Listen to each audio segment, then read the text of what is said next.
Hey,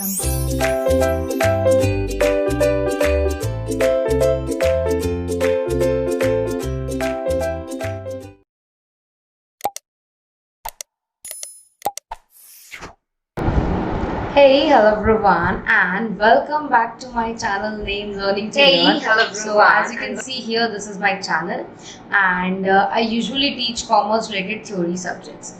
This video will be entirely in English, but I will upload the same video in Hindi. So, today what we are going to do is, today we are going to do a quick revision on teaching aptitude, that what do you understand by the term teaching aptitude, and everything you will need to know to crack the NTA UGC NET examinations. Okay, so before starting, you can always follow me on Unacademy. I am a verified educator there, and I usually teach for commerce related subjects who's giving for paper 2 commerce. And today we are going to start with the teaching aptitude right. So yes, जो लोग भी मुझे नहीं जानते, मैं एक educator हूँ Unacademy पे, और मेरा एक खुद का यूट्यूब चैनल है, एंड ये वीडियो पूरा इंग्लिश में रहेगा. यही वीडियो मैं हिंदी में भी अपलोड कर दूँगी. प्लीज़ फॉलो कर सकते हैं आप मुझे अनअकैडमी पे और ये चैनल पे. अब आज का हमारा टॉपिक रहेगा या ऑब्जेक्टिव रहेगा टीचिंग एप्टीट्यूड कंप्लीट करना जितना जल्दी हो सके. मैं इस वीडियो को जितना शॉर्ट हो सके उतना रखूँगी ताकि आपको ये क्विक रिविजन हो सके. Let's start now. So this is all about me. If you don't know anything about me, this is everything about me. I am the creator of the YouTube channel named Learning to Learn, and I have completed my BBA, MCom, and I am presently pursuing my CS, as well as I have cleared my NET examinations in December 2019 after one attempt. And I do have a teaching experience of 4 years or more on offline and online modes, and I usually enjoy playing chess, badminton, etc. And I am presently working as a teaching faculty on Unacademy. So this is something you need to know. There are some PYQs which are asked, but the topics are not included in the syllabus. For example, models of communication, especially multiple intelligence. This is mostly asked in your previous examinations, but none of them have been ever, you can say, mentioned in the syllabus. The same thing goes for Delcone's model, Gagnine's model, and others, as well as Bloom's taxonomy. And topics not included in the syllabus, but you still need to study to get a grip on the subject, that is theories of learning, theories of teaching, andragogy, pedagogy, and pedagogy. These are usually mentioned in your B.Ed examinations. So let's get started. And if you need these videos, please just go to the description box. You can get a link of Telegram. So this is what I wanted to say. Just one second. So if you want the notes, please do one thing. Go to the description box here. You'll get a link of Telegram. You'll get the same PDF there. So please don't ask in the comment section that ma'am notes are already provided in the description box. Please check that. Now let's start with teaching aptitude. What is teaching? Teaching refers to when a teacher and a student, they come together in order to attain a predetermined goal, that is learning. That is called what? Teaching. So teaching is a process in which learner, teacher, and all other variables are come together so that we can attain a determined goal. And the basic determination or the basic goal of a teacher is to have a change in behavior of the student, right? So that is the first objective. Now, teaching is also known as a disciplined social process. Disciplined social process here means a teacher is, you can say, someone who helps students to be very disciplined, right? They influence them and tries to change the behavior of less experienced pupil. Pupil here means students. So this is a technical word. Okay, so a teacher tries to influence the behavior of the individuals who are less experienced. The next one, in the last definition, in this particular definition, if you go through it thoroughly, you will realize that this definition is incomplete, because it only shows that teaching is only when a teacher teaches, but the student can learn themselves by observing their environment, by observing the people working around them, right? So that is why we cannot say teaching is limited to what teacher teaches. That is what is said by Smith sir. Smith sir states that teaching can be carried without any teacher. So teaching cannot be reduced or limited to what teacher teaches. This is the conclusion of this particular slide. Now let's move to the next topic, that is concept of teaching. So before moving to this, teaching basically means that learning process is taking place. So teacher is trying to make a student understand something, and the student is trying to understand the same. When the transformation of knowledge is done, or when the student changes the behavior, or when the teacher influences the behavior of the student, then we can say teaching is done. Okay. Now concept of teaching, if we start with the concept of teaching, we have two types of teaching: formal teaching, informal teaching. Formal teaching is usually carried out by paid professionals like educators, teachers. That usually happens in your colleges, institutes, etc. Whereas informal teaching takes place in your home, where you don't pay these people, you don't pay your parents so that they make you learn stuff. You don't pay your friends, you don't pay your relatives. Fine. So this is, you can say, free of cost knowledge, but this knowledge is given by elders, your relatives, your friends, and other people. So that is called informal teaching. So in initial ages of a child, more informal education or informal teaching is there, and as the student grows, there is formal teaching more. Fine. Now these are the characteristics of teaching. Characteristics can also be known as features of teaching. So the features of teaching are, these are the all topics. You can just note it down in your copy book or whatever. If you are taking the notes, you can just consider those. So it is a system of action. System includes a process. Process means a step-by-step activity. So this is the key point. I'm writing it down.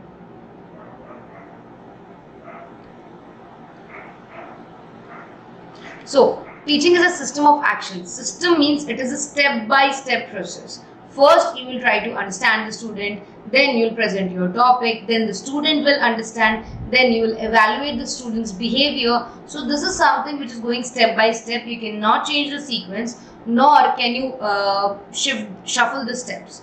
So this is a very systematic process, and you need to follow the system in order to do the teaching activity.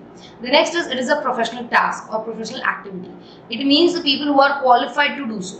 What do you mean by qualified here? Qualified here means the person who has actually done the studies, who have actually gone through the teaching experience, who has the experience, and who has done study himself or herself, is the person who is eligible to teach. So he is a qualified person. He is not somebody anybody can teach. No, it is a professional activity. So you need to be very specialized for this. Subject to analysis and assessment. A teacher is always subject to analysis and assessment according to the success of the student. If the student is successfully able to understand what teacher says or what teacher is communicating, then we can say teaching is taking place in a proper manner. Fine. So this is also one of the important characteristics. It is an interactive process. Interactive here means two-way process. What do we understand by two-way? It means if I am communicating something, you will reply, and if you are communicating something, I will reply. The same thing will happen on YouTube also. After this particular video, there will be some doubts mentioned in the description box, and I'll try to explain those. So this is a two-way process. Okay, every time communication and teaching is a two-way process, then only it is considered as effective. The next is specialized task. Just like professional activity, only qualified persons who actually can do the task will be able to do it. Okay. The collection of various modes. Yes, we will be learning various modes of communication, that is modes of teaching. I'm really sorry. Large group teaching method, small group teaching method, and individualized teaching method, that we'll be going to learn further. It has different levels of teaching. Yes, it does has various levels of teaching. We usually learn 3 levels of teaching. Memory level, understanding level, reflective level. This will be learning further. It takes place in dynamic. Dynamic here means which keeps on changing, which is not static, right? So in the olden days, there were gurukuls, and in gurukuls the teaching used to take place. But right now we have schools, and in present time we have online classes. So this is what the teaching is going through drastic change from the past. And this will have an effect in future also. In future also, you'll be able to see drastic changes in teaching process. So teaching is a dynamic act which keeps on changing. It is not static in nature. Next. I'm really sorry. Okay. It is an art as well as science. What do you mean by art? Art means personalized application of your knowledge, of your skill. So every teacher is basically unique in herself or himself, because teaching is an art and every person teaches in his or her own style and way. Whereas it is also a bit of science, because it has cause and effect relationship. If a teacher effectively explains the student might understand. And if a teacher fails to effectively explain a student, the student might not understand. So that's why teaching is an art as well as in science. Now, it is closely related to education, learning, instruction and training. Yes, teaching is very closely related to all these things, all these terminologies, but please try to understand that there is a difference between teaching, education, learning, instruction and training. It tends towards self-organization. Yes, it means the more you study, the more you learn, the more you remember, the more you understand, you will be self-organized. Even your thoughts would be really organized manner, will produce in an organized manner. So yes, it will help you to organize a lot of things in your life, in your studies, in your curriculum, etc.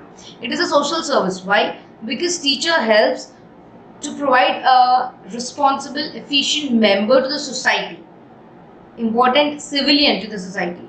So that's why it is a social service, because teacher is doing a transformational thing in a student.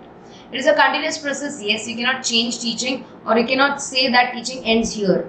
Teaching goes on and on. Every day you learn something new, right? So either life is teaching you something, or some other person is teaching you, or your teacher is teaching you, your parents are teaching you. So teaching is something that will go on till you die. It will not stop at a particular day, that after one day, one particular day you'll stop learning. No, it doesn't happen. It is not possible. The next is, it has high degree of autonomy. Autonomy here means freedom. The teacher gets a bit of freedom to express himself or herself in such a way that the student will understand it properly. So everybody has their own style of teaching, everybody has their own unique way of teaching. So this is what it is, you can say, on autonomy. Autonomy here means freedom. A level of freedom is given to a teacher. It includes lengthy period of study and training. Yes, it actually includes to be a teacher, I had to study all the teaching aptitude. I had to go through various books, various references books, various videos, and then after I was confident enough that I can take this subject with ease. So that's why it includes a very lengthy study period and a training period. It is essentially an intellectual activity. So it is not a physical activity. Means when you're just opening the book and reading something, it is an intellectual activity. Your cognitive thing is processing the thoughts, right? But whereas it is not a physical activity, you cannot see someone learning. It's intangible. It takes place in your mind. Okay, so these were the characteristics of teaching. After characteristics of teaching, let's move on to the objectives of teaching. The objectives of teaching are, the first one is to bring the desired change in the pupil. The first and the foremost and the basic objective of any teaching is to bring the change in the pupil. Here pupil means the student. So you want to modify the behavior, that is the behavior. To shape the behavior and conduct. Yes, you want to shape a new behavior, you want to introduce a new good habit or good things in the child, then you need teaching. Acquisition of knowledge. To acquire more and more knowledge, I have to produce, or to, you can say, share more and more knowledge, I need to acquire more and more knowledge. So that is also one of the objectives of teaching. Improving learning skills for student. A teacher is ultimately responsible to increase the sensory information, to increase the learning skills in the student. So a teacher should always try to make sure that the students are learning properly, the students are comfortable, the students are able to make meaning out of what they have learned. Now, formation of belief. A teacher is one who is responsible for bringing belief or confidence into the student. I can give you a simple example for this. Suppose one of my students says, ma'am, it's very difficult, I'm not able to do it, this, that, and I say, no, you can do it, this is really easy, you can do it, I have confidence in you. Then what will happen? The student will have a bit of confidence. But what if I react to the situation negatively? What if I say, yes, you cannot do this, is very hard, this is not going to work for you? His confidence will be crushed. So somewhere or the other, teacher is ultimately responsible for the belief of the student, for the understanding of the student. The next is to provide social and efficient member to the society. This I've already gone through this point in the characteristics. Now, next point. These are the basic requirements of teaching. On this particular topic, previous year questions was asked, so make sure you remember this very properly. There are the three elements or three variables which are very necessary for the teaching. So that are the basic requirements of teaching. Dependent variable, independent variable, intervening variable. Dependent variable is always a student. Why? A student is dependent upon a teacher. That if teacher is going to teach, then I'll understand. If the teacher is going to take my doubts, then I'll clear my doubts, etc. But the teacher is independent. The teacher itself can decide what she or he wants to teach, with what style they want to teach, with what method they are going to use. So that is independent variable. Teacher is always independent in her decisions. Student is dependent upon the teacher, whereas intervening means the interaction, the level of interaction between the teacher and the student is the intervening variable, which helps the student and the teacher to connect with each other. So these are the basic requirements. After that, we also need certain things for effective teaching. That is, you need professionalism. You need to go to your school classes, online classes on time. You have to show some professionalism, right? Then there should be a suitable environment. There should be no noise, there should be no biasness, there should be no external factors that are affecting the learners as well as the teachers. The teacher and student should have, you can say, a relationship of trust on each other. A student should trust the teacher as well as a teacher should trust the student. That then only this is going to work. Student discipline, yes, that how much student is disciplined. If a teacher needs to maintain professionalism, the student needs to maintain student discipline. Teacher's devotion towards teaching, that yes, how much teacher is devoted in this particular profession and how much student is devoted in learning process. So these all are the basic requirements that affect the teaching. Now, moving forward after this topic, let's move forward towards different levels of teaching. We basically have three different levels of teaching: memory level, understanding level, reflective level. As the name suggests, memory level refers to cramming or memorizing of various alphabets and numbers. So memory level teaching is the first level in the levels of teaching, and in this we can take an example of a small child like 2 years or 3 years. When a 2-year or 3-year is actually admitted in a school in nursery or LKG or UKG, we will try to make the student to learn all the ABCDs, all the alphabets, all the numbers sequence wise. So this is something where the students cram. They memorize that thing, they try to get the sequence right. Okay, so this is memory level. Herbert was the person who's the main prominent or who's the main author in this particular level, and he is the person who actually suggested this level. So what is memory level? Memory level here means a teaching where a teacher teaches to the student at a very initial stage or at a very smaller stage, and this includes the basic process of cramming, memorizing. It is also known as core teaching, okay, or rote learning, cramming. Okay, after memory level teaching has been completed, you can shift the child towards understanding level, where he or she will actually try to understand various subjects, the subject material, how things work, grammar, etc. So the main prominent of this particular level was Morrison. Morrison was the main author for this, and memory level should be completed before starting with the understanding level. The student will not understand grammar if he is not aware about the alphabets. Okay, so you need to make him understand the alphabets, the words, the sentence formation, then only he'll be able to understand the grammar. So to make understanding level teaching, you need to complete the memory level teaching first, and this is more, you can say, the next step towards memory level teaching, understanding level. After understanding level, we have reflective level teaching. This is the, you can say, the highest level or the top level. This is also known as problem solving technique. Hunt is the main prominent. Hunt is the person or the author who is basically liable for this particular level. So in reflective level, what we expect from a child is a child has given with every information, every theory, every explanation, and he has understood the same. Now we are trying to put that child into various situations and trying to evaluate his performance. Either he is able to solve the problems based on his past learnings, theories, etc. or not. That is reflective level teaching. After reflective level teaching, these are the three levels. Just go through this.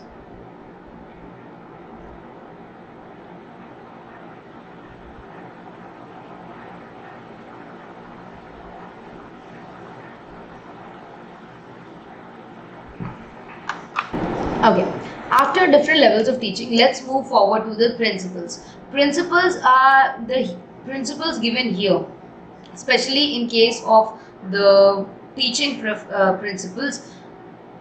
Principles here are not related to the scientific principles, which are the truth or the basic facts or the foundations of the truth. Okay, these are just suggestive in nature. Suggestive means they are just recommendations. If a teacher is going to follow these, is going to follow this, it is good. But if a teacher is not going to follow it, this is her choice. So to make the teaching more effective, these principles act as a suggestion or a recommendation which will help a teacher to gain more understanding of the student, more understanding of the subject, and be an effective teacher. So these are some of the general principles, and these are the specific principles. That is psychological principles also. So what is the difference between the two?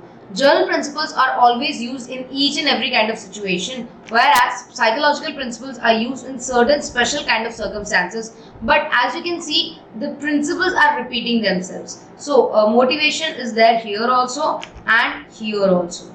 Okay, so the all these which are given in the general principles, some of these are used in specific circumstances or situations. That is why we call it as a psychological principles. So let us go through general principles first. Principles of motivation. A teacher should be able to motivate the students when and where required. They should say positive stuff to the student. They should be, you can say, bringing confidence to the students, right? Then principle of activity. The teacher should give as much as homework, we can say, or any activity to the student, so that the student practices it more and more, and tries to gain a grip on that particular subject. Principle of interest. The teacher should be able to create curiosity in the minds of learners and interest in the minds of learners, so that they'll actually be keenly interested in learning that stuff. Principle of linking with life. The teacher should help the students to understand the topics in such a way that they can link those topics, those situations, and those circumstances in their real life. The next is principle of definite aim. Yes, there should be a final goal of a teacher, and final goal of usually every teacher is to change the behavior of the student, to make the children know new stuff, to give more knowledge to the student. So that is principle of definite aim. Principle of recognizing individual differences. Yes, a teacher should always recognize that a student is a different person and a teacher is a different person, and they are bound to have different opinions which can be entirely different or even contradict with each other. So after recognizing these individual differences, the teacher should never be biased, or the teacher should never be partial. They should be fair. Okay, the principle of selection. Selection here means selection of anything. It can be material, media, method, any new way of teaching, etc. Principle of planning. Yes, planning the subject matter, planning the classes, planning the notes, planning the homework, etc. A principle of division. Division of entire teaching, what a teacher is going to teach, how she is going to teach, etc. Principle of revision. Yes, how revision is going to take place. Creation and recreation. The same content the teacher should create and recreate in many different ways, so that the student can learn more and more. And last but not the least is principle of democratic dealing. A teacher should not be highly biased, and a teacher should be very democratic in nature, that a teacher should listen to everyone, not only few number of people. So these are the general principles of teaching, and you will find almost the same in the psychological principles of teaching. Here you might not be able to understand these three things actually. Okay, this is sympathy and cooperation. The teacher should sympathize with the students and cooperate. The first 5 points would be very easy if you just go through the sentence, but the last 3 would be very difficult. Principle of reinforcement. Reinforcement here means we can discuss it as a positive reinforcement or a negative reinforcement. Positive reinforcement refers to praising a child, to giving the child chocolates when he does the right behavior and you want to promote that behavior.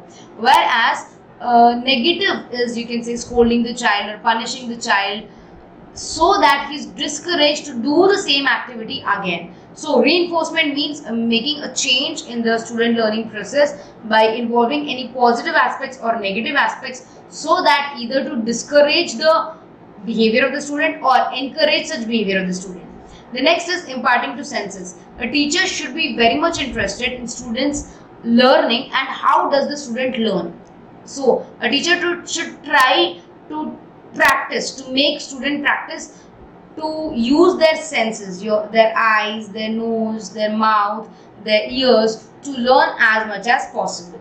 And principles of remedial teaching. Remedial teaching here means corrective method of teaching. If a student has understood a word, a method, a topic in a very different manner, which was not intended to say the same, the teacher should make the student understand that what you have thought or what you have been taught or whatever your understanding of this topic is entirely wrong. This topic is somewhere extremely different. So if a student is misleading his own concept or a student is not able to understand the things properly, it is the duty of the teacher to actually go and make this student learn in the right manner, right? So let us move towards various modes of teaching. We have three types of modes of teaching. The first is large group teaching method, the second is small group teaching method, and the third is individualized teaching method. So with the name suggests, you'll be able to understand what are these. In large group teaching method, we are going to teach a large number of population that can be 100 people, 50 people, 200 people at the same time. Whereas in small group teaching method, we'll have the learners in a small group, like say 20 students, 30 students, etc.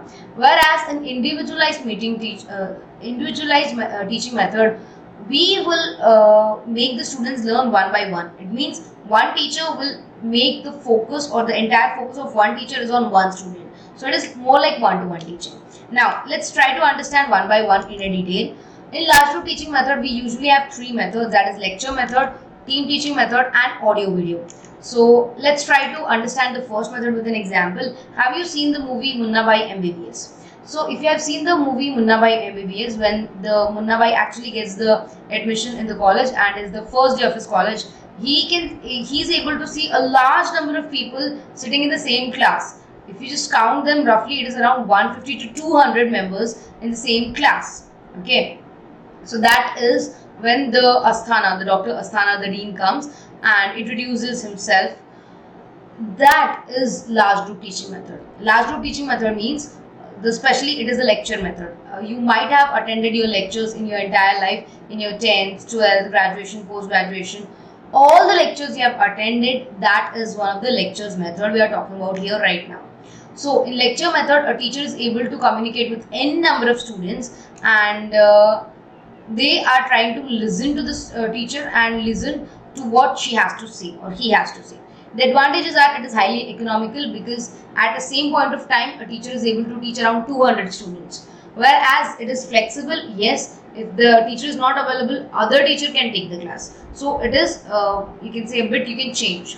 Disadvantages are, there are passive learners, especially the backbenchers or the people who sit at the last, who are not interested. They might be physically present in the class, but they will not understand a thing because they are not interested in the class or they are not actively listening in the class. And this method is not at all suitable for developing any mental skills. Yes, this is really not suitable to develop any mental skills. These are only good for providing information. Let's go to the second one, team teaching method. Team teaching method here doesn't mean that two teachers will come into the same class and start teaching. It's not like that. It is dividing the whole course into two different parts, whereas one teacher will take the specialized subject in which he has good command, and on other end, the other teacher will take the subjects or the topics in which she has a good command. So ultimately they will work in a team, and both of them will take a part of the course and a different part of the course, and according to their specialization they will teach. So this will ultimately lead to sharing the best faculty, because you are getting specialists for your subjects, and the resources, the time, the money, the teachers, the human resource can be used in the optimum way, and the teaching quality will be increased at a larger extent. Whereas the disadvantages are, there is a lot of difficulty to find teachers specialized in certain field or who are very qualified in that particular stream. More teachers are required, so more finance will be required, and it is time consuming as planning and execution will take time. So this is team teaching method. This is also a part of large group teaching method. The last part of large group teaching method is TV and video. Sometimes it is not possible for someone to come into the class and take a lecture, and you want that person to take the lecture is next to impossible. Like for example, Bill Gates. If I want Bill Gates here that please sir come and tell something important to the students related to this or that, he will not have time. Okay, but at the same time, what can we do? I can just arrange a past recorded lecture of Bill Gates, and then I can show it to you, so that a student can get a glimpse at what Bill Gates look like, what is his you can say thought process, how does he sees the world, etc. So many important personalities can be brought. It can be majorly used in geographical subjects, astronomical subjects, etc. And the disadvantages are, this is usually a one-way communication, it is not a two-way communication, so it might lead to confusion sometimes, and complicated schedules, telecast schedules. It means you need to have all the resources before actually starting a video. You will need a TV or a projector or a monitor to show the video. You will need a speakers to show to listen to the voice, and many other things. So you need good amount of resources for this particular method. So in large group teaching method, we were able to complete 3 methods: lecture method, team teaching method, and TV and video. Moving towards small group teaching method. In small group teaching method, we have group discussion. Group discussion is very simple. You might have attended certain group discussions in your MBA entrance test or certain types of entrance tests. So group discussion is what? When a group of people come together, sit in a circle, and they try to keep their point of view or opinion on a certain topic. It is not a debate. Make sure it is not a debate. It is just a healthy discussion of different point of views on the same topic. That is called group discussion. So the advantages are, most of the participants are very active, they are keen listeners, they try to understand the things, they try to understand the other's point of view, and it helps the students to develop their oral skills, their communication skills, their presentation skills. Whereas the disadvantages, it's really time consuming, it is dominated by few. Those who have good communication skills or good presentation skills, they are actually going to dominate the whole group discussion, and assessment of each and every trainee can be a bit difficult or challenging to the teacher. Now, moving towards the next method in small group teaching method is seminar. Seminar is usually academic in nature and recurring. Recurring means it takes place after certain intervals. So, seminar is best way to produce complicated stuff in a simple manner through paper presentation. So the advantages of seminar is good presentation. Yes, a layman can also understand what is going to be taught in a seminar, and various opportunities can be given to the student to increase their presentation skills, to increase their representation skills, to increase their communication skills, etc.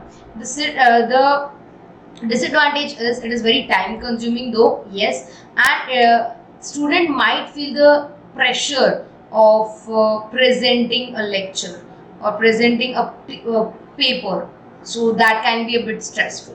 Now the next topic in small group teaching method is panel discussion. Panel discussion is entirely and completely same as related to group discussion, but the difference between group discussion and panel discussion is, in panel discussions experts are there. So all the people who are chatting here would be experts in their own topics or in their own points or in their own backgrounds. So the advantages to panel discussion is, this groups or this discussion becomes more interesting to the listeners, as they know that they are the specialists. If they are talking with knowledge and expertise. and it is usually in short, socially relevant topic. You might see various panel discussions on your television channels, especially on news channels. There'll be a panel with the anchor and they'll discuss something. So that is a panel discussion. The disadvantages is bringing this experts from different field at the same time at the same day is quite bit of a task. It's not possible because everybody would be busy in their own schedule, and it will sometimes lead to conflict and fight as well, as we see in the media nowadays. The next is small group teaching method. The next thing in small group teaching method is brainstorming. Brainstorming is entirely and completely just like group discussion method, but the only difference in group discussion and brainstorming is in group discussion we are trying to understand a topic, we are trying to explain our viewpoint in that particular topic. But in the case of brainstorming, we are trying to solve a problem. So all the people who have come together in a group, they'll start to discussing something, and then they will try to solve a problem of that particular group. So the advantages here is it increases the creativity of all these people because they are critically analyzing the situations and trying to come up with a solution. It has a larger participation, and sometimes the results for this problem solving methods are very cheap, very effective. So it becomes economical. But the disadvantages is this is not a systematic way to learn something. You cannot learn something by just brainstorming, right? You need to remember the theory, you need to do the questions and many other stuff. So this is not the right way to do something. The next is project method. Project method is, I think you might have seen this, or you might have experienced making projects in your classes. So you might have made the projects with a team, right? You might have made it with you can say as a solar panels or as a lava or as a volcano, and you had made some chemical reactions in that, representing, giving a demonstration. Okay, so project method usually uses a team so that they can work in a project. This will help to develop the attitude of critical thinking, means critically evaluating each and every situation, as well as teamwork, because the project is given to 2 or 3 members, it becomes a group activity, a team activity. The student has to learn the team working, how there is a teamwork and how to cooperate with others, etc. by experience. Disadvantages is you might need additional resources that will create additional costs, as well as you need to continuously monitor the students, that what they are doing, how they are doing, etc. Role playing is just, you can say, participating in a drama where you depict the character of any other person on the stage. So that is role playing. Role playing has various advantages. If you are doing certain occupational drama on the stage and you are a doctor, then you will understand the real life situations of a doctor, that how a doctor has to deal with a lot number of patients, with life and death situation, many things. So this gives you a bit of option or a chance that how real life situation works. Immediate feedback is given to the people who are in this particular role playing. Participating of everyone equally participates in this. Everybody will be able to participate in role playing. Increased decision making, yes. With the help of this, a student can be able to analyze things and take decisions, sound decisions. Change in attitude of the participants, yes, this might also be very helpful to undergo a change in student, that whatever the student has thought that this occupation is very easy, you don't need to work hard at all, the student might get a right perspective after going through a role play. So the disadvantages of role play are there are unpredictable outcomes, real life situations are more complicated. So this is just like a trailer, the whole picture is still remaining and it might be very, very complicated and very, very lengthy. It requires more resources, yes, you need to have uniforms, you need to have certain things associated with that profession, and yes, it is time consuming way to learn something. But though more sensory information is involved, it becomes a bit permanent. Okay. Now, small group teaching method. In small group teaching method, we have simulation. So we are just continuing with the small group teaching method only. So we have completed till that. Now, simulation. Simulation here means it is introducing, you can say, computer graphics and creating a virtual environment that is simulation. This can be used especially in driving classes, etc. So simulation is one of the methods where you can teach the children, which is very safe. So the advantages is really very safe. And suppose if during simulation, like it is just like this is a driving simulation, so during driving simulation, if you have an accident, you are safe and sound at your own place. So it is just using screens, and this is all virtual, this is not real, but it looks like real. So that is driving simulation. This you can see in various games also, like Need for Speed, etc. This is very economical, and it is safety aspects can be taken care of. The disadvantages is costly because if there are less number of participants to learn, this becomes very expensive, but if there are more number of participants, it becomes cheap.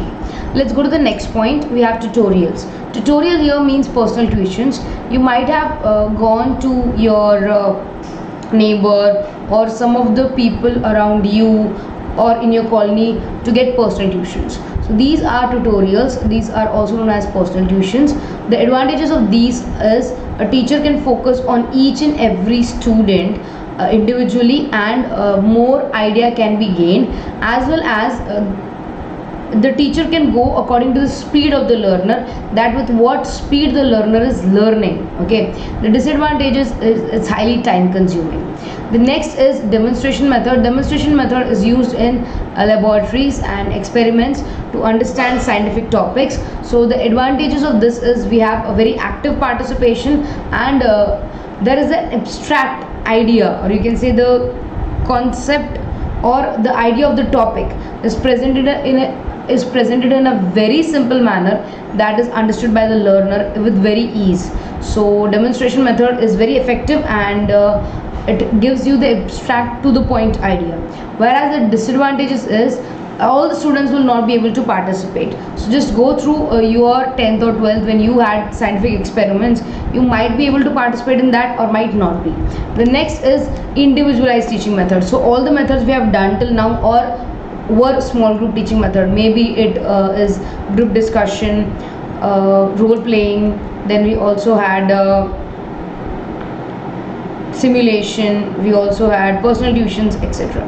Now individualized means these methods are usually related between only a teacher and a student, and these are, you can say, one-to-one basis. Assignments are homeworks given to the student or the pupil so that he can revise or practice certain things. So that are assignments.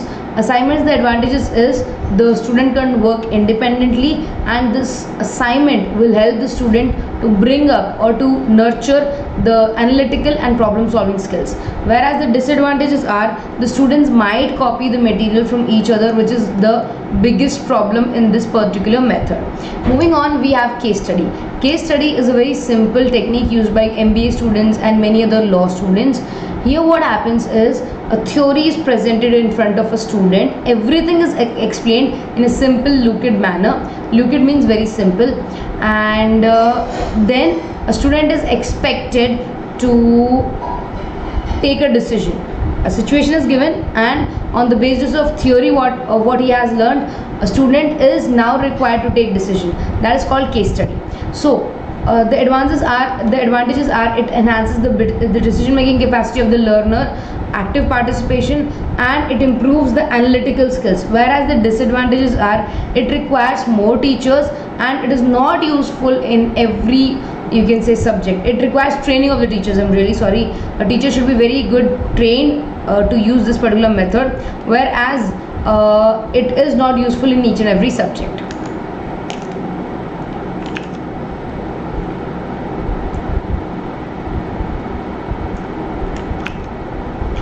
I'm really sorry, I did not realize it till now that in the background of mine there would be some words which you have missed. So I have just shifted myself from this corner to that corner. Next, programmed instructions. These are usually used during computers or during other learnings. So it is just, you can say, a set of instructions given to the student, and the student has to follow the same, okay, to get the desired results. So the advantages are you can give a regular feedback, and this can be used in various subjects, but it becomes monotonous and very boring for a student after a particular point of time. The next is personalized system of instructions. The difference between a system of instructions and personalized is it is made from child to child. It means it is custom made, tailor made according to the speed, nature, analytical solving skills of the student. So it is based on the mastery of learning.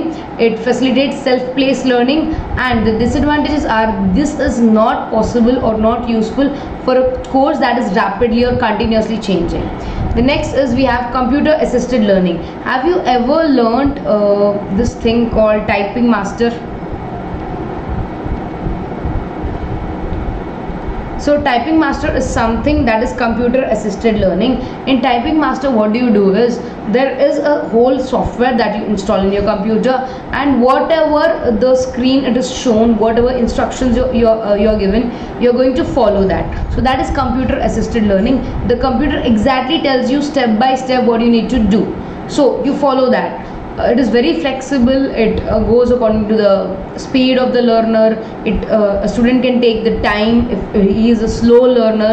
So yes, it is very flexible. The advantage is that it is mostly used in drilling practices, whereas the disadvantage is it is highly impersonal and it is really costly because you need to have a computer, desktop, or laptop for this. The next is open learning. Open learning is it totally depends upon the student what he or she wants to learn. So if I'm interested in drawing, painting, etc., I can learn that through online methods also. So this is open learning where it gives a flexibility to the learner that what he wants to learn he can learn through his or her space, time provided, resources available, etc. So there is a high flexibility to the learner, but the biggest disadvantage is it is not used to achieve the objective, and it does require your extra time, resources, and expertise because you need to control yourself. You need to be highly disciplined for this. The next one is interactive video. Many of the videos you can see on Facebook, Instagram these days, where these videos shows that spot the difference between the two or what is wrong in the image, and they'll give you certain time like 5 seconds or 30 seconds. You just have to go through the video and then you analyze it and answer it. Then they explain what was wrong with the video, what was wrong with the picture, or what is the difference between the two images. So it is already recorded, but you feel it is not recorded. You feel that it is interacting with me. It is a personalized video. It is shot live. No, it is already a recorded video. So that is called an interactive video, which you can find in many of the Facebook channels. So this helps to come up with decision making skills and take right decisions, sound decisions, whereas the disadvantages is it is time consuming and it requires resources and expertise to create these kind of videos. The last but not the least is heuristic method. Heuristic method is self-learning approach. Self-learning approach means in this particular method, a student comes up with his or her own ideas, his or her own ways to solve a particular problem. So that is called heuristic method. So heuristic method is, you can say, when you come up with your own formula to calculate something in maths, or when you try to solve Sudoku from your style or your point of view, that is heuristic method. So the disadvantages is it is not basically focused on factual knowledge and it is not a systemized learning. So this was all the various modes of learning which we have gone through. We had large group teaching method, small group teaching method, and individualized teaching method. So I think you might have understood all these for now.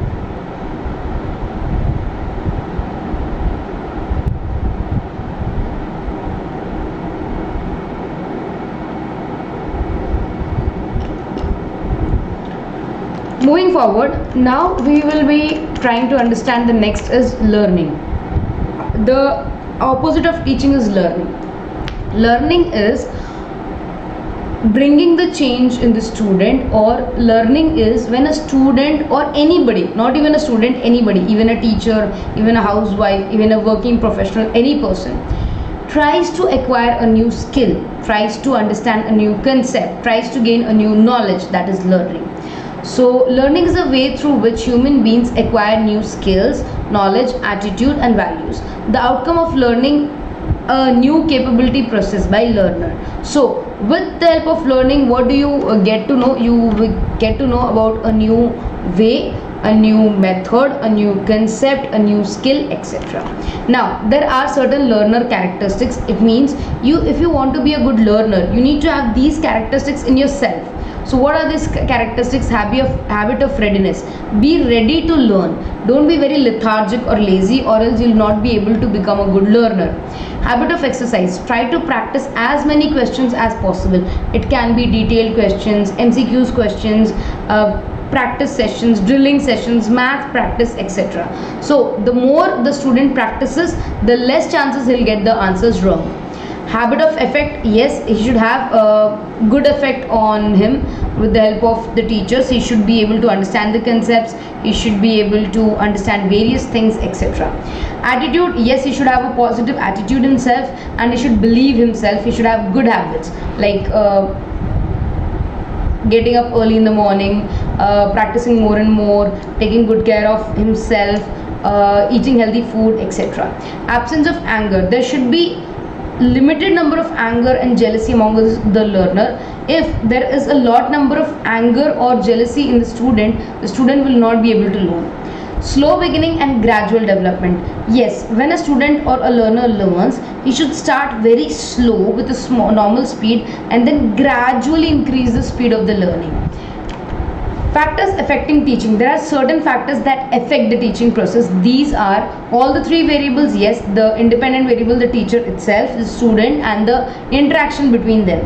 After that, the student and teacher relationship. Is the relationship between teacher and student where you can say friendly in nature or trustworthy in nature, then the teaching will take place in a very better and effective manner. But if the student does not trust the teacher, if the student has problems with the teacher, then it might be the case that the student will not learn properly from the teacher.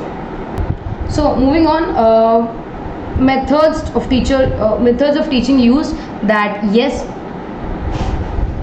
methods of teaching used, that what are the correct methods you have used. If that particular method is not effective enough, you need to change your method. Teacher administration relationship. Yes, how the teacher has the relationship with the administration, with the staff, with the school, with the college, that will affect. And the social environment among the learner and the teacher. Educational qualifications of the teacher. If the teacher is qualified enough, the teacher will be able to explain it in a better manner, and if the teacher is not qualified, the teacher will not be able to explain in that better manner. Skills of the teacher. Yes, what are the various skills of the teacher? Can teacher educate them properly? Does teacher have good communication skills, good presentation skills, etc. Experience. Yes, if the teacher is expertized, or you can say has experience of teaching, then she would be more effective than an inexperienced teacher. Economic factor. Yes. Classroom environment. That how the classroom environment is it positive, is it negative, are the students listening to you, etc. Administrative policies of the schools, that should be followed by the teacher, and teacher cannot go against those policies. So if there is something need to be experimented in the class, that should be gone through the administrative staff first.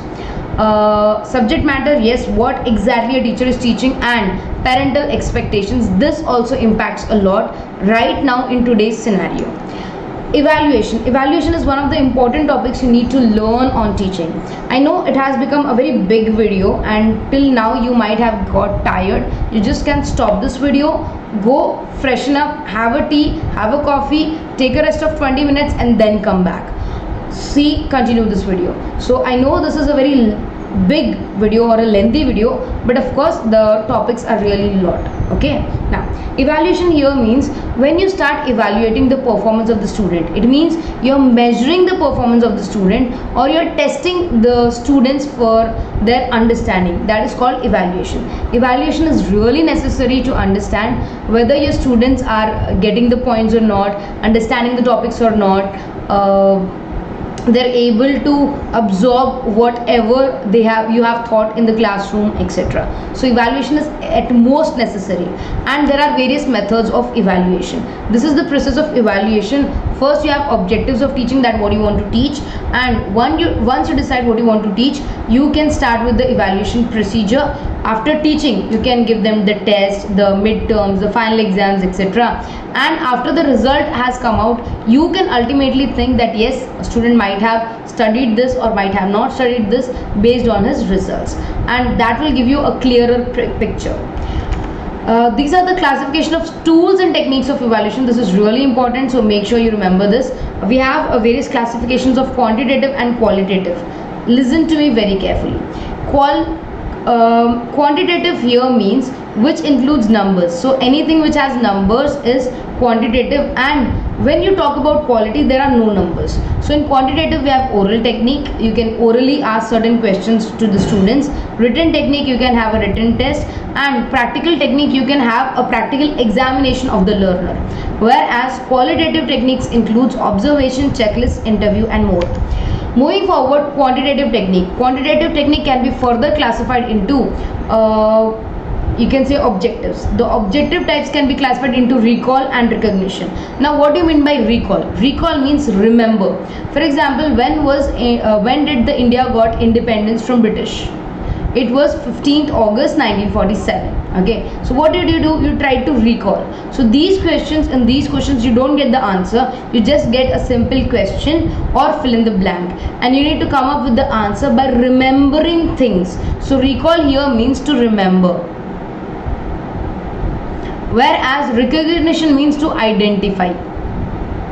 It means all the answers are in front of you in recognition type. You just need to find the right answer. So multiple choice question, true and false, matching and classification. In multiple choice, all the answers are in front of you, all the choices, A, B, C, D. You just need to recognize or identify the right answer, true or false, match the following, classification, etc. Now, in qualitative technique, we have observation. Through observation, we will be able to observe a student, that how better he has learnt a thing. This is usually used in certain kind of skills and any physical activity like running, moving here and running, playing a game, dancing, etc. So observation can be used. Checklist. Educator or teacher can make a checklist that okay, these qualities should be in the learner, so you just can tick and then decide that yes, he has done this or not. Take a personal interview. Rating scale can be used, and questionnaire. You can have a question with the student, a word with the student, and then decide the student has understood or got that particular skill or not. The next is important elements. These are the various important elements you need to remember. Appraisal, testing, measurement, assessment, examination. Examination is final in nature, usually at the end. Okay, appraisal is just, you can say, understanding what the student has gone through. Testing is, you can say, recurring in nature, a normal test, surprise test, etc.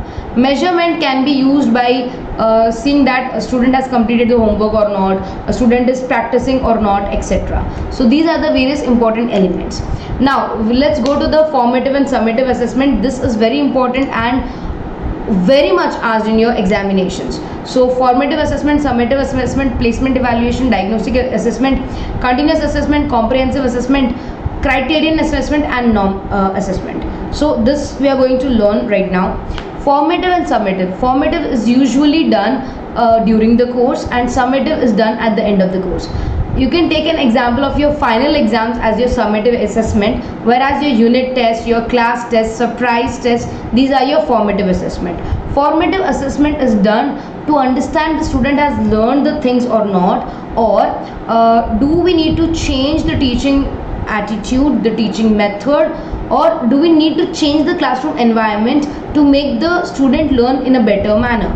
So formative assessment is usually to understand the student's point of view. So it is the assessment for learning, whereas summative is the assessment of learning. So here's we measure the student's competency in summative.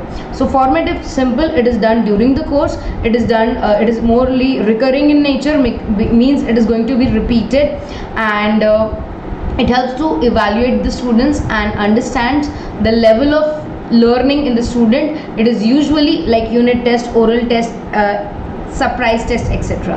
Summative is usually at the end of the course, and it is just the final examination. This helps to understand the capability of the student, and the example of this is the final examination. Placement evaluation. Placement evaluation, you can take to understand placement evaluation, you can take a simple example of entrance exams. For example, CAT exam.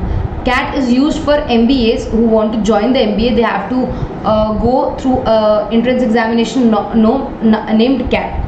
So in that CAT examination, they try to understand that the students has already gone through the topics of MBA or not. It means it is done before actually starting the course. Okay, and we are trying to understand that the student has certain knowledge. Does the student possesses that knowledge so that he can go through the course. The same thing happens with MBBS. If you want to do MBBS, you need to give NEET examinations, right? So that our entrance test placement evaluation is used, or you can say done before the course has even started, so that we can understand the student is capable enough to join those classes and understand what would be taught in the classes. The next is diagnostic evaluation. It can be done at any time during the course, and the main objective is to find out any problem in learning. If a student is not able to learn, if a student is not able to show results, then what is the exact problem? To find that problem, we usually use diagnostic evaluation. Next, continuous evaluation. Continuous evaluation and comprehensive evaluation are just like formative and summative. So for continuous, I can say that it is just like formative, and for summative, I can say it is just like comprehensive. So what is the difference? In formative and summative, we give percentage, marks, ranks, etc. But in continuous and comprehensive, we shift those marks with the help of grades. So this was basically first time used by CBSE, so to reduce the peer pressure of the students. Many of the people and many of the parents especially were very competitive in nature, and they wanted to score more and more. They wanted the students to score more and more, like 90%, 95%, 98%, 99%. They were not satisfied. This was bringing a very bad stress, depression, problems, mental stress to the students, and that's why CBSE system used this. So what they did is they shifted the marks, the numbers, the percentage into a grading system like A plus, B plus, something like that. So a person who's getting 90% or 99% will fall in the category of A plus. So there is no pressure to the student that he need to gain more and more. Until unless he learns something, he knows the knowledge, he is quite good at his subject, it's more than enough. So that was continuous assessment. So it is done during the course. It is just like formative assessment, and in place of marks, grades are provided. Comprehensive, it is at the end of the course. It is just like summative assessment, and in place of marks, grades are provided. Now criterion means it is just a simple criteria that if you get these many marks, you're passed, and if you get less than that, you're failed. So here we do not compare two individuals, we never compare, we just tell the students that this much you need to score. Just like in your 10th and 12th examinations, in 10th examinations you knew that gaining 33.33%, you will be able to pass your 10th examinations. The same thing is with 12. So that is criterion, where the marks are already decided and one student is not compared with the other. Whereas in norm evaluation, it is just like your NET examinations or any other more competitive examinations, where only top 5%, top 6%, top 10% are going to get selected. So the cutoff is decided only after the examination has been taken place and the performance of each and every student has been compared from one another. So that is norm reference. So these are the 8 types of evaluation systems which can be asked in your examinations. So make sure you know each and every thing in detail and you are able to compare each and everything in detail. Now moving forward, we have certain topics that will continue. If you need to take a break, pause this video, go wash up your face, take a rest of 15-20 minutes and then come back. We will be learning online versus offline method. So now, online versus offline methods.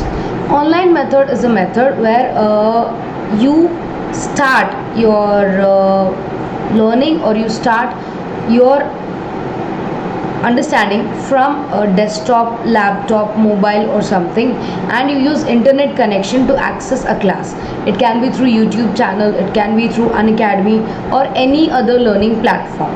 Whereas offline teaching method is the traditional method where teacher teaches you in a classroom setting and you are there physically present. So that is the basic difference between online and offline. And due to COVID-19, I think you might have been experienced to both the types of classes, online as well as offline. So let us try to understand the offline teaching advantages. The offline teaching advantages are the practical based subjects need more instruction attention. So offline teaching would be more appropriate as compared to online if practical training based subjects are to be provided. The next is competition. In offline classes there is a competition element which you can see and feel, and that will help you, that will help the students to achieve and try to achieve more and more.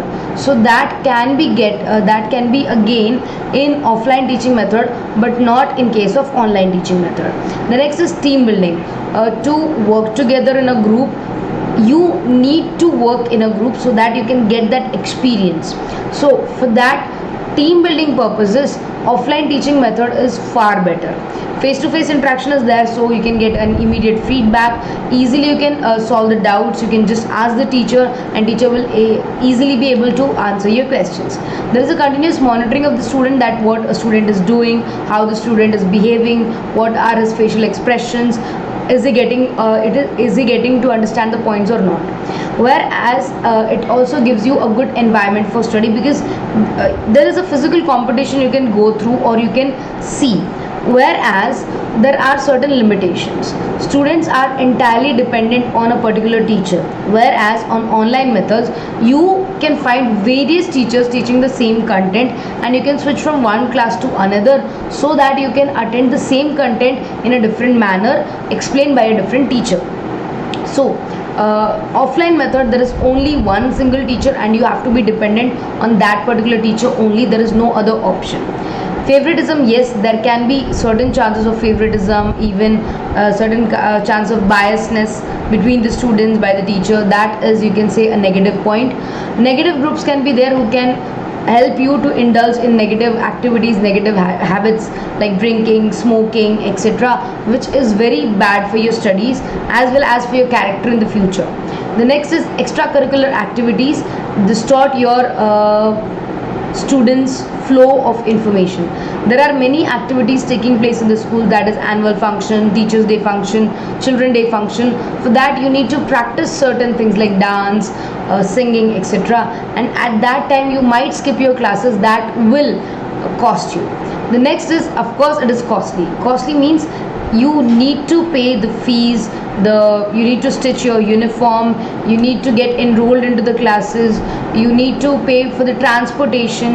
Yes, and it is time consuming because you need to reach the school or the college or the institute and then learn there and then come back again. So it is a bit time consuming. Online teaching method. Online teaching method is a way better method as compared to offline teaching method. It is the new method, and the best part about this it has a location flexibility. Means without even leaving your home, you can be able to learn a lot of stuff. Right now, due to COVID-19, all the India and all the people in the world are going switching their way from offline teaching methods to online teaching methods. So online teaching methods, there are various advantages as compared to offline teaching method. Time and location flexibility. The student can learn with the ease of their home and the time they feel free. It is very convenient as you can attend the class anywhere, anytime, while cooking, while washing the dishes. You can attend the class and you can do multitasking at the same time. Better administration is possible, better organization is possible, that yes, this class is over, this topic is completed, this class is left, etc. Diverse teaching experience. You don't get to learn from only a single teacher, you get to learn from various numbers of teachers. So you have a good experience of learning from different teachers, and if you're not comfortable with one teacher, you might be able to switch to another. Students engagement is a bit good, and easy access and sharing of information. All the PPT, slides, information, PDFs can be shared very easily. You don't have to note it down everything, you don't have to copy everything. It's very easy to access the information. Here students can learn more as compared to offline method. There are variety of programs available, variety of courses available. Some of them are professional, some of them are school based, some of them are college based, some of them are strictly according to your syllabus and curriculum based, etc. Lower cost, yes, because there is no transportation cost, there is no time consuming. It reduces your cost at a very large extent. Now the next is more comfortable learning environment. Yes, you can use various tools and techniques for career advancement. It means you will be able to learn more and more skills that will help you to enhance your career and enhance your skills which might be needed in your career. You can continue this with your profession. You don't have to dedicate certain hours daily. You can do it in the weekends or whenever you prefer. You will be able to attend those classes, give the examinations, get a certificate and get the skill. You can avoid transportation entirely in this process. You can improve your technical skills. There is very low cost, it is very cheap and it takes less time as compared to offline modes. But online modes does has its own disadvantage. The disadvantages are there is lack of accreditation. There is no online course which will give you 100% accreditation, so that for that you need to go for offline methods only. There is no or little face-to-face interaction, so it is very impersonal in nature.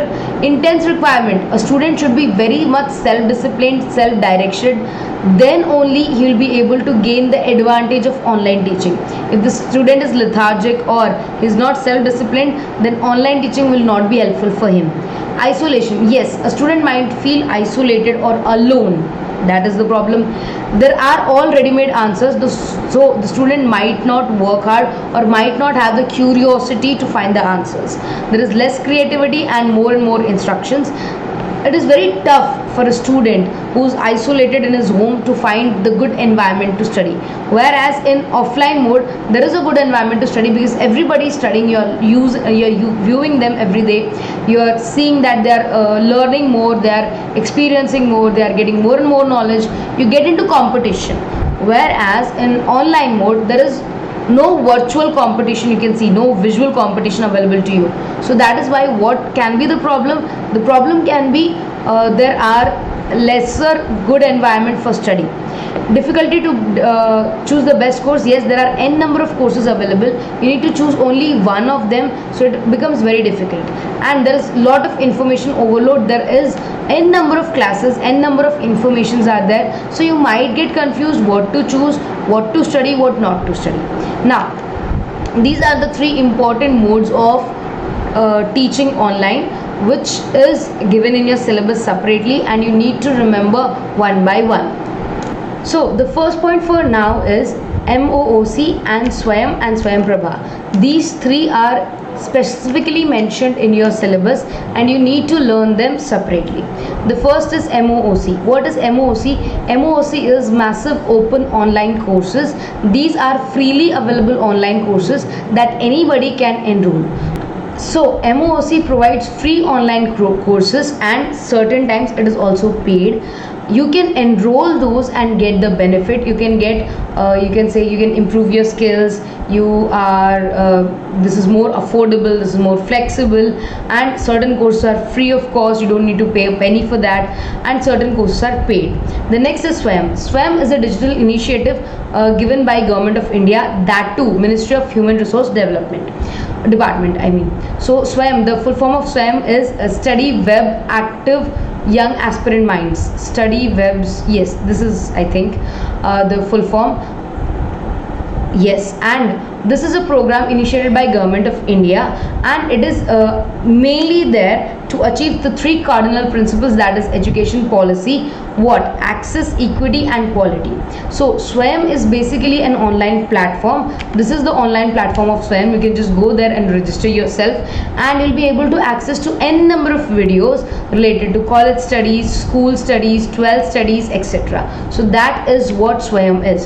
So SWAYAM seeks to bridge the digital gap of students who have thereto remained untouched with the digital revolution. So the main point of SWAYAM here is to make sure that each and every student has equal opportunity to education and has equal access to quality education. So for that Swayam has came into existence. But there was a problem with Swayam. The problem was not every child in Indian country has the access to internet, laptop, desktop, smartphones or tablets. So considering this as a very important factor, they started Swayam Prabha. Swayam Prabha is a set of 32 DTH channel devoted to telecast high quality educational programs on 24/7 basis using GSAT 15 satellite. So what do you need to remember in this particular slide? There is a lot of information, to be very frank. I am just going to tell you what are the information you need to understand or you need to remember. Swayam Prabha is a group of 32 DTH channel. It telecast on 24/7 basis. GSAT 15 satellite is used to telecast this channels, and new content is published every day for 4 hours, and this 4 hours content is repeated 5 times in a day. So 4 times of new content and 4 5s are 20 times of repeated content. So it is 24/7. It means the telecast is done 24/7. So that why it is repeated these many times? So that the student, whenever he gets time, whenever he gets free, then he can watch. And the channel are uplinked with the BSAC Gandhinagar satellite, and this is the Infobinet portal that maintains the web portal. So this, whatever I have underlined, this is the very important information you need to remember, and major questions may be framed from this particular information. This is the Swayam Prabha website. You can go there, and these are freely accessible 32 DTH channels. You can even get the entire program schedule, that on which day, on which channel, what is going to be published. So you can plan your classes accordingly. In Swayam Prabha, you can get various classes on higher education, school education, curriculum based education, and providing assistance to students who want to go for competitive examinations. And after just completing the online and offline teaching methods and various online teaching methods specifically mentioned in your syllabus, let's try to understand Bloom's taxonomy. Bloom was a person, Benjamin Bloom, who gave this taxonomy, or who gave this theory called 3 things, right? So the 3 things are cognitive domain, psychomotor domain and affective domain. These 3 domain affect the learning of the student. So this is a very detailed one, you just can go through that, but I'll give you a rough idea that what is affective domain, what is psychomotor domain, and what is cognitive domain. So cognitive domain, as you can see the image here, is related to mind. Cognitive means anything related to mind is cognition. So whatever you learn, whatever data you process in your mind, it is cognitive domain working it, right? So maths, learning a new language, understanding the grammar, everything that needs your analytical, your understanding, your synthesis, your skills, your mental skills, then that is called cognitive domain. Whereas if I talk about psychomotor domain, that refers to your hand, body movement, coordination with your mind. Suppose if you want to do cycling, you need to have a good coordination with your hands and body.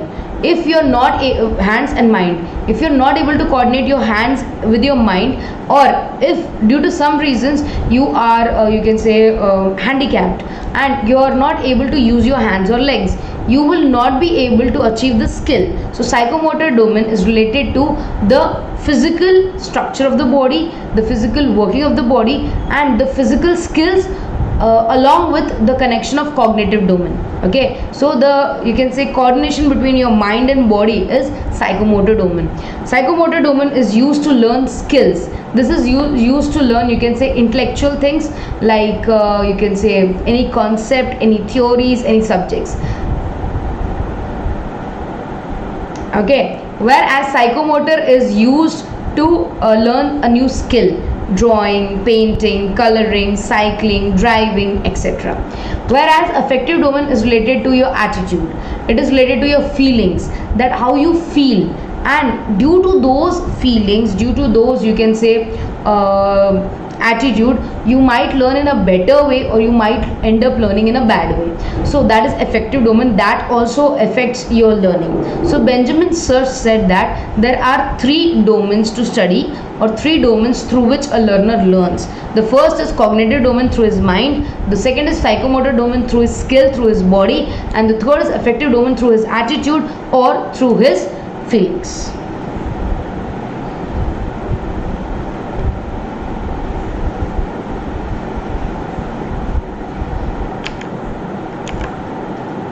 Now, let us try to understand the various theories of learning. These are the four theories of learning. The first is classical conditioning, the second is operant conditioning, third is cognitive theory, and fourth is social learning theory. Very simple. What do you need to remember here? You need to remember the main concept. You need to basically remember the stable, I guess. This is more than enough. Let me shift at the right side.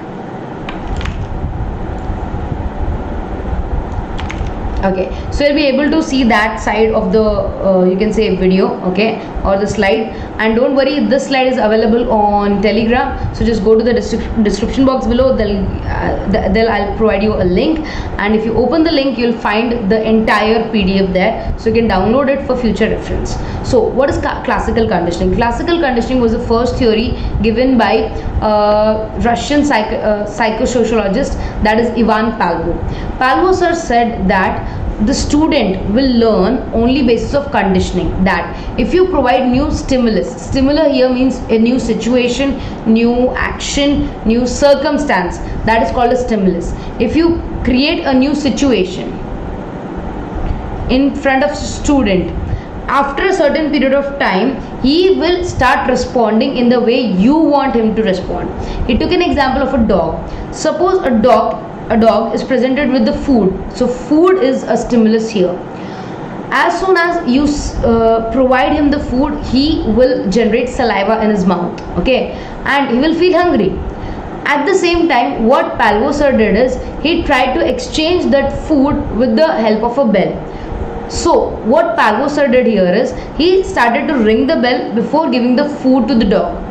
And slowly, before conditioning there was no change, during conditioning there was a change, and after conditioning, after doing this bell thing every day for a lot number period of days and time, the dog, he has changed his behavior. How?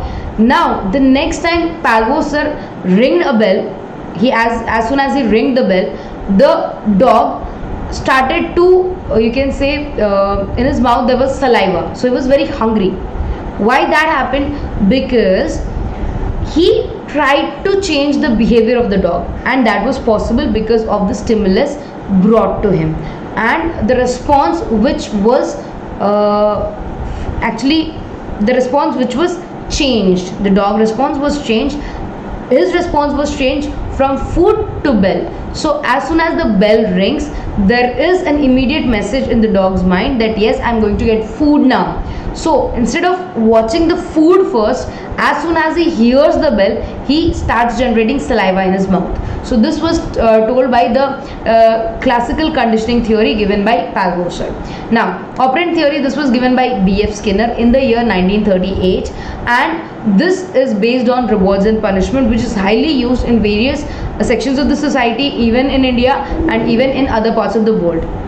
It says that if the student's behavior is nice and you want to promote that behavior, try to reward that. Give him chocolates, give him something that he loves, try to give him, you can say, credit, and give him anything very positive. Whereas if a student is doing something which is very negative, which you don't like, which you want to stop, the behavior which you want to change, try to punish the student by scolding him, by giving him harsh punishments, etc. So this way the student will try to learn. So this is based on rewards and punishments. Let's go to cognitive theory. Cognitive theory is given by Piaget in the year 1936. What he said was, as we have just understood the cognitive theory, the Piaget sir said that all the things which you are learning, all the things which you are going through, all the things which you are analyzing, that is only on your brain. That is only because you have a cognition. If you don't have a brain, you cannot be able to do that. So cognitive theory says that everything that a student learns is only and only because of cognition. So information processing that goes on inside people's minds, including perception, attention, language. It is all related to cognition. The last one was social learning theory. It is based on observation. It was given by Albert Bandura sir. He gave this theory in the year 1977. He said that social learning theory states that a student can learn even if he's not interested, nobody has taught me, there is no conditioning, the student will still learn only and only based on observation. Because as soon as a learner or a person observes someone else, he'll try to mimic the same, he'll try to understand the logic behind such observation, and then will try to mimic the same. So this usually happens to very small kids, to very infant child. Okay, so these are the various theories of learning. So this concludes our session, and I know this is a very long session, but yes, to summarize the whole teaching aptitude in one particular session, this was the session. So I hope you have understood this video, and if there is any doubt, please do let me know. As well as you can follow me on my YouTube channel named Learning to Learn. So you can also follow me on YouTube channel. This is my YouTube channel named Learning to Learn. So yes, you can learn various new things here, and there are various videos here which you can watch. And you can also follow me on Unacademy, because I teach there a lot. So that's it for this lecture. Let's meet next time for any other lecture.